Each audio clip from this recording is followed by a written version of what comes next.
ہمارے جو ارکان اسلام ہیں ان میں روزے کو ایک بڑی نمایاں اہمیت حاصل ہے، اور اللہ رب العزت نے قرآن مجید میں جہاں نماز اور زکوٰۃ کے حوالے سے ہمیں احکامات دیے، وہاں خالق کائنات نے اہل ایمان کو ماہ رمضان کے روزوں کے رکھنے کے حوالے سے بھی واضح طور پہ تعلیمات عطا فرمائی ہیں۔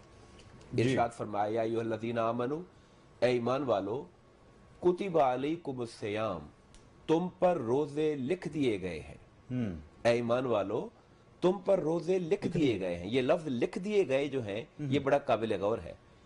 ایک فرما روا حکم جاری فرما رہا ہے اپنی مخلوق کو اور ایمان والوں کو کہ میں نے لکھ دیا ہے کہ آپ لوگوں نے روزوں کو رکھنا ہے، روزے تم پہ لازم کر دیے گئے ہیں، اور کہا کہ یہ کوئی فرسٹ ٹائم میں آپ لوگوں پہ نہیں کر رہا ہوں، میری قربت کے متلاشی تاریخ انسانی میں جتنے بھی لوگ آئے جنہوں نے حق کو پانا چاہا، حق کی معرفت چاہی، ان کے لیے روزوں کا رکھنا ہمیشہ سے ہر دین اور ہر شریعت میں لازم رہا ہے۔ اس لیے کہا کہ کما کتب علی الذین من قبلکم، جیسا کہ تم سے پہلے والے لوگوں پر فرض کیے گئے تھے۔ اب سوال جو اہم ہے وہ یہ ہے کہ روزہ فرض کیوں کیا گیا؟ اس کا جواب اس آیت کریمہ میں دیا کہ لعلکم تتقون، تاکہ تمہارے اندر تقوی پیدا ہو جائے۔ آپ نے اپنے انٹرو میں اس طرف اشارہ کیا کہ صرف روزہ ہی نہیں بلکہ ہماری پوری کی پوری زندگی تقوی کے رنگ میں رنگی ہوئی نظر آنی چاہیے۔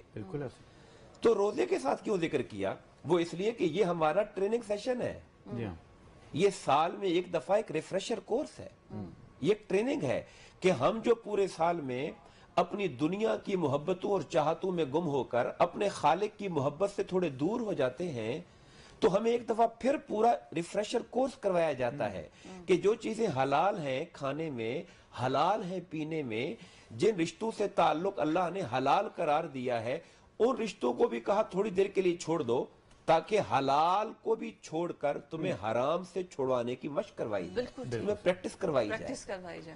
تو بنیادی طور پر ماہ رمضان کا یہ جو مہینہ ہے یہ تقوی پیدا کرنے کے لیے ہے۔ فضا بھی ٹھیک کہہ رہی تھی کہ صرف اس ماہ کا نام صرف بھوکا رہنا نہیں ہے۔ ہمارے ہاں تو لوگ آج کل ڈائٹنگ پلان کے طور پر بڑی لانگ فاسٹنگ کرتے ہیں۔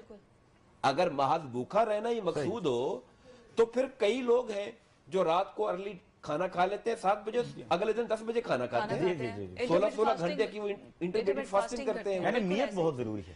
اصل میں جو چیز ہے وہ اپنے خالق کے حکم کی فرما برداری ہے، کہ اس نے جو تعلیم دی ہے ہم نے اس کو ماننا ہے، اس کے اوپر چلنا ہے۔ تو یہ بنیادی طور پر روح روزہ ہے، ایک روزے کا جسم ہے کہ صبح ہم نے سحر سے لے کر غروب آفتاب تک بھوکا پیاسا اور تعلقات ازدواجی سے دور رہنا ہے، اور ایک اس کی روح ہے جس کی طرف آپ نے پھر اشارہ کیا تھا۔ نبی پاک صلی اللہ علیہ وسلم کا فرمان ہے جو روزہ رکھ کر بھی جھوٹ بولنا، غیبت کرنا ترک نہیں کرتا تو اللہ کو اس کے بھوکے پیاسے رہنے کی کوئی ضرورت نہیں۔ ایسے ہی ہے، بالکل۔ اصل میں تو آپ نے حقوق العباد اپنے بہتر کرنے، ایک جسم ہے روزے کا، باڈی ہے، اور ایک اس کی سول ہے، اسپرٹ ہے، روح ہے۔ جو اس کی اسپرٹ اور روح ہے وہ یہی ہے کہ ہم ہماری آنکھیں روزہ رکھیں، کہ ان کا روزہ یہ ہوگا کہ وہ ہر طرح کے جو نامناسب فحاشی، بے حیائی اور یعنی کہ مناظر ہیں ان سے نگاہوں کو بچا کے رکھیں۔ حضور یہ یعنی نگاہ کا روزہ بھی ہے، زبان کا روزہ بھی ہے، گمان کا روزہ بھی ہے، غیبت اور چغلی سے بچا کے رکھے اپنے آپ کو۔ بالکل ٹھیک۔